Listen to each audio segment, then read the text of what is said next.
A number of statuettes have been excavated from the site, including one of Berenice, the daughter of Magus, the king of Cyrene, and half-brother of Ptolemy II. At the northeast tower, there is a sanctuary consisting of two small temples with a vestibule, and an altar believed to be that of Serapis and Isis. When the temples were excavated, archaeologists found traces of fire damage. However, there are no indications as to when this fire occurred.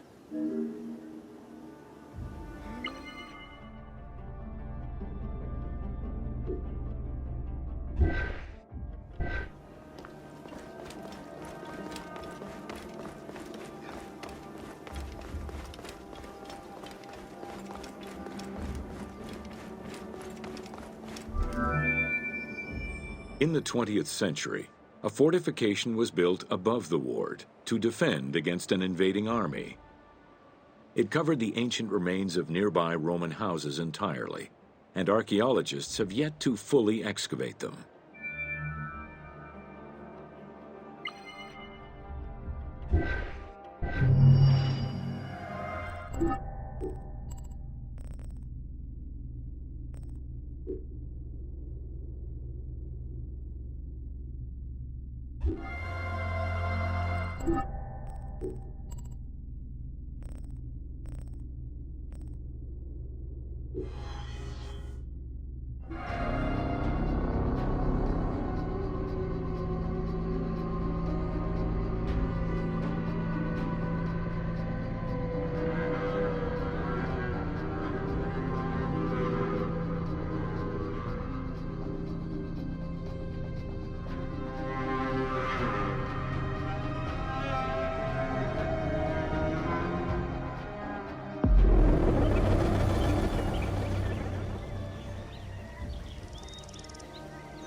Welcome to Flora of Ancient Egypt. The climate and unique geography of the Nile Delta offered a wide variety of plant species. Many of these plants served as sustenance for ancient Egyptians and as crops for trade. The Nile's consistent seasons allowed Egypt to sustain itself for centuries.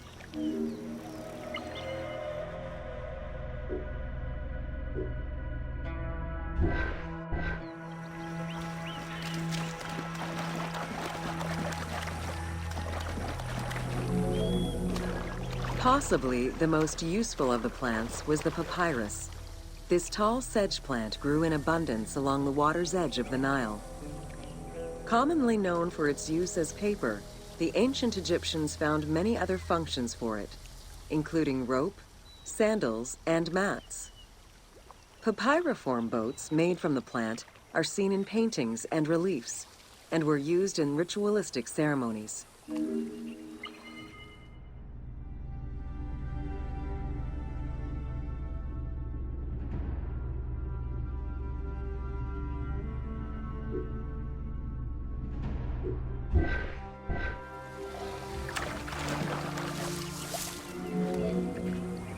There were many types of trees along the River Nile, such as the date palm, carob, and tamarisk. The earliest fruit tree cultivated was the fig tree, followed by apple, pomegranate, and eventually olive trees during the era of the New Kingdom. Mango cultivation was the result of a late import from Asia during the Middle Ages.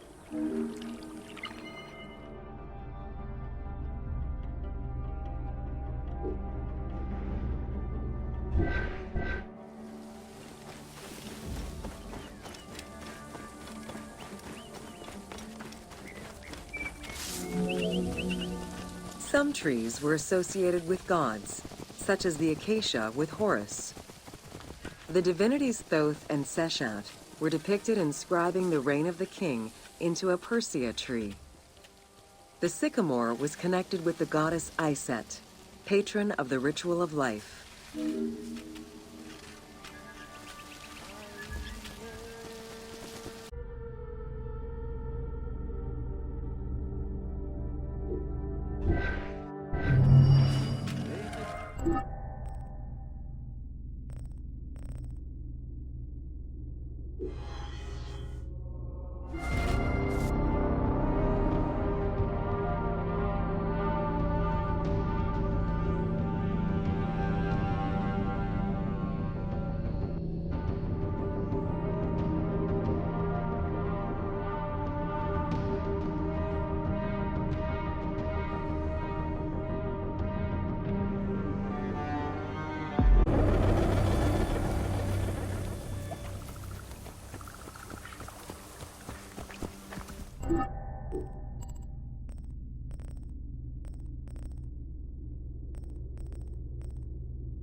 Welcome to the city of Memphis.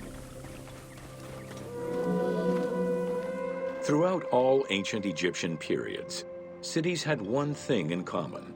They were situated along the Nile's shores. Cities were often designated for government or for worship. Major cities had several temples dedicated to numerous gods and goddesses. Egyptians referred to the organization of their cities as a sepat, or later on by the Persian term nome. There were 20 sepat in Lower Egypt and 22 in Upper Egypt. The capital city of ancient Egypt changed many times over the periods.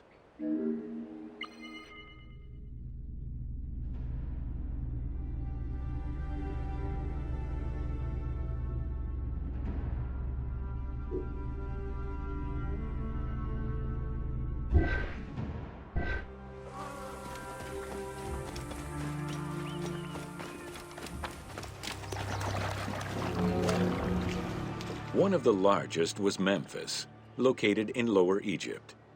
It was a key center for religious temples, including their most important deity, Ptah, god of creation. Thebes, located in Upper Egypt, competed with Memphis and featured as both a political and a religious center. Two important temples, Luxor and Karnak, were built there. A minor capital of the Sayyid dynasty was the city of Sais. This was the last native Egyptian capital of Egypt.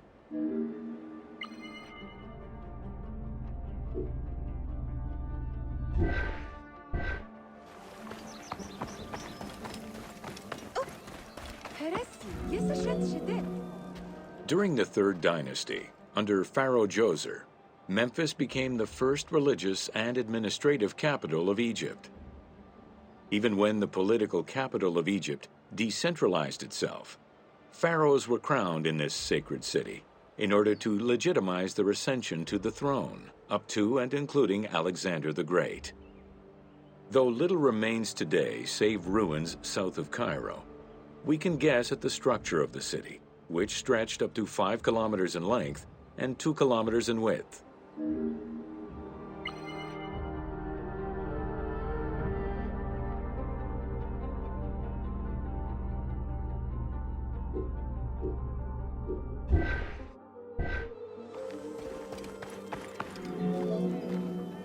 Memphis was also referred to as the City with the 100 Doors, or the White Walls. These names were in reference to the wall which surrounded the city. Under the protection of Ptah, god of craftsmen, the city was a thriving religious and economic hub.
Welcome to natron.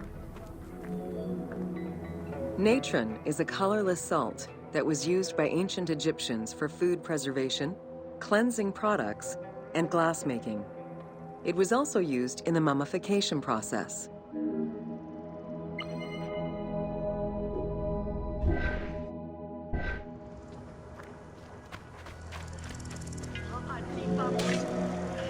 During the ceremonial embalmment ritual, the priests packed the body in natron in order to remove all of the moisture. Once the body was thoroughly desiccated, they could begin the wrapping.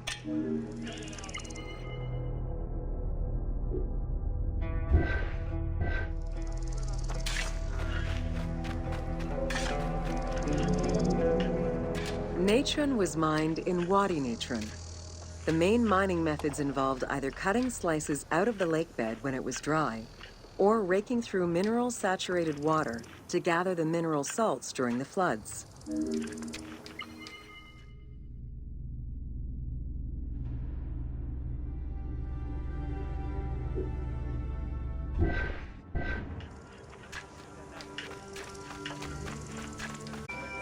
Both techniques are still used today and inspired the team in their recreation of the mines located in the mountains northwest of Memphis.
Welcome to the Temple of Zeus in Cyrene. Facing east towards the rising sun stands the temple dedicated to the cult of Zeus. It was built sometime in the 5th century BCE. 70 meters long with 46 Doric-style columns, the imposing structure was the largest Greek temple erected in Africa. It was only slightly larger than the Parthenon and the Temple of Zeus in Olympia.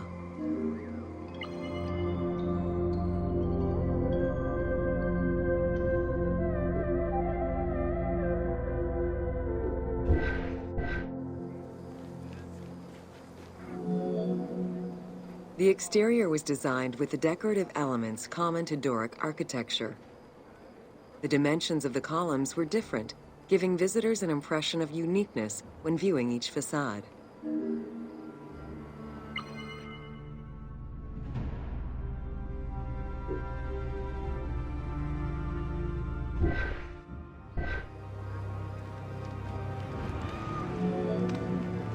After the temple was destroyed during the Jewish rebellion, Emperor Hadrian had it reconstructed. He chose not to rebuild the outer portico, but did restore the new Corinthian columns in marble. The temple was later completed under Marcus Aurelius.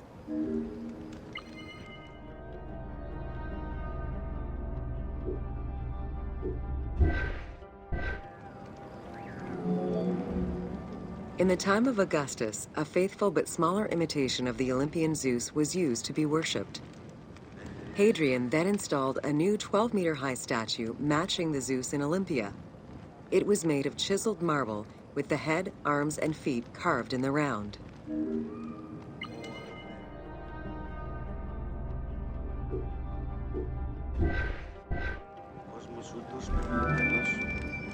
Archaeologists confirmed that there was a monumental statue of Zeus in this temple, though experts remain divided on whether it was one of Zeus or one more specific to the cult of Zeus Ammon.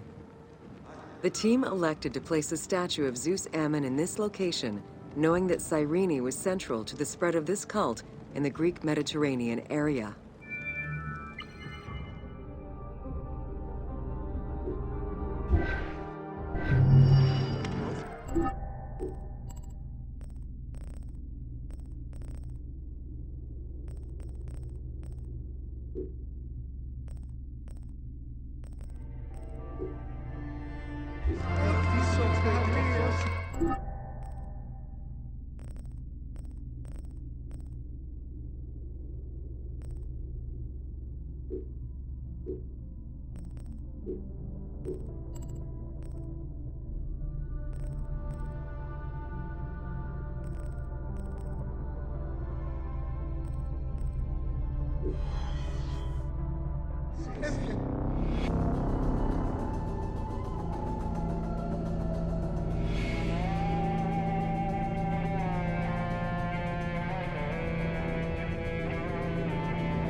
Welcome to Fauna of Ancient Egypt.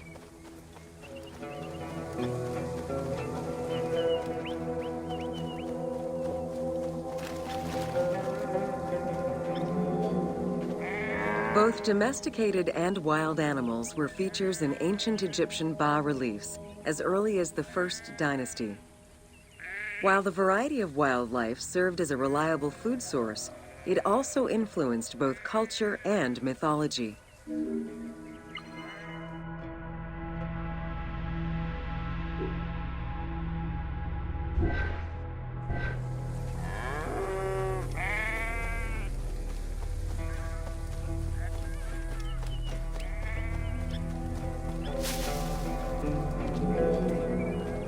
Egypt's terrain allowed for a diverse range of animals, including panthers, rhinoceroses, elephants, and many variations of antelopes.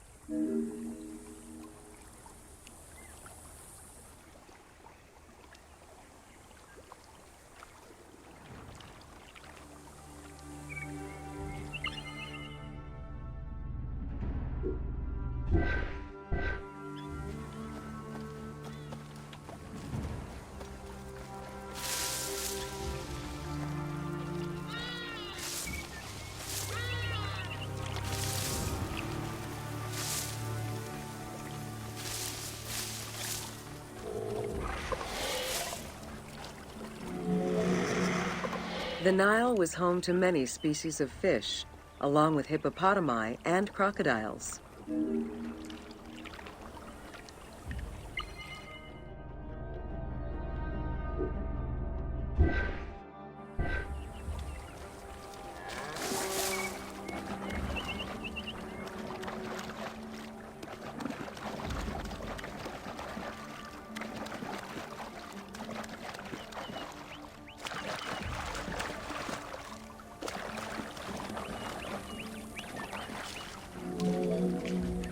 The wide variety of birds that populated the riverbanks, from raptors and waterfowl to songbirds, were all cataloged within Egyptian hieroglyphic signs. Encounters with reptiles and insects, such as cobras, scorpions, and scarabs, influenced hieroglyphs and art.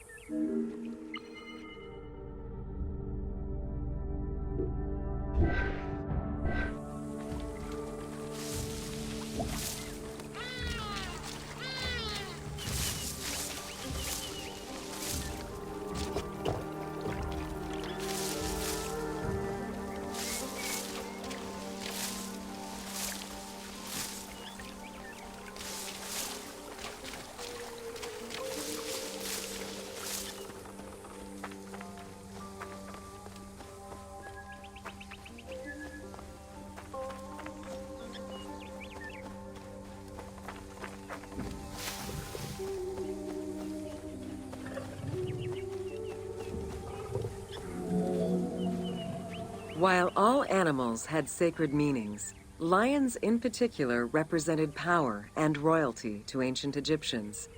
They were so prized by pharaohs that they were hunted to extinction within Egypt.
Welcome to the major regions of Egypt.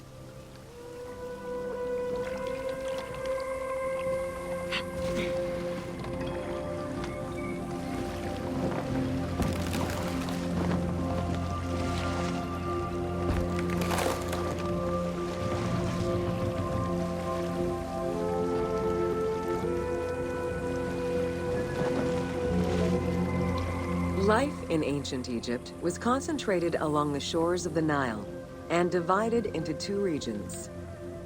Lower Egypt was situated on the Nile Delta near the Mediterranean, and Upper Egypt was at the south reaching into Africa. Due to its proximity to the Mediterranean, temperatures in Lower Egypt were less extreme than in Upper Egypt.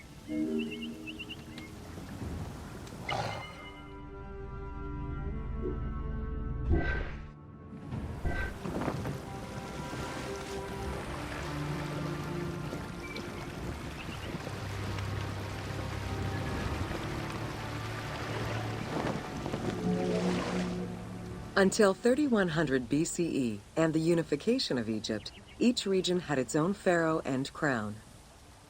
Lower Egypt's crown was red and marked with symbols of papyrus and bees. Upper Egypt's crown was white with symbols of lotus and sedge grass.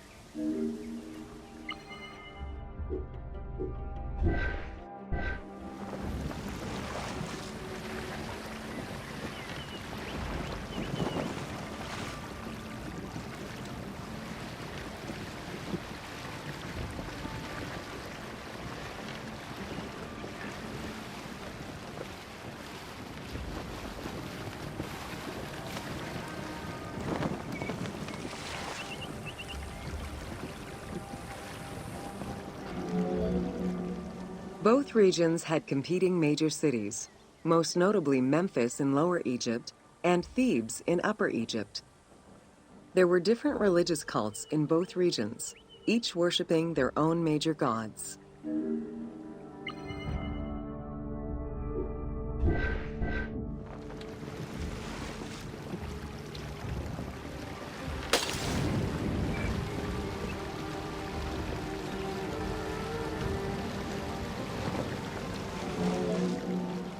Many of the temples were designed in such a way as to represent the two regions, and ceremonies often incorporated Upper and Lower Egypt in their rituals.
Welcome to Ancient Egyptian Medicine.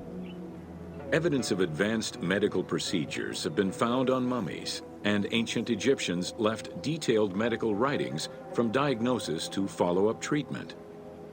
One of the oldest known surgical studies is the Edwin Smith Papyrus. It's one of the first documents in history that notes an association between the integrity of the brain and cognitive functions, including cases of ocular complications and paralysis following head trauma. Vinegar-treated marble stone from Memphis was used as an anesthetic.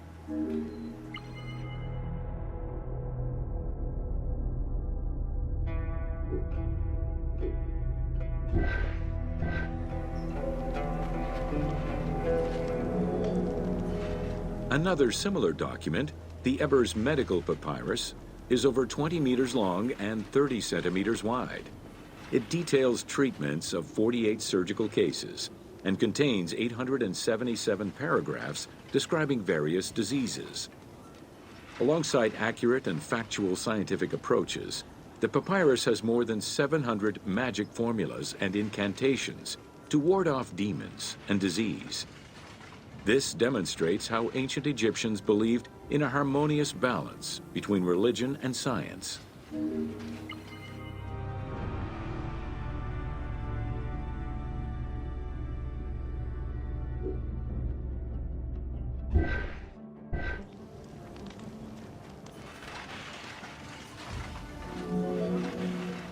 Remedies were considered as medicine and carried by doctors and priests.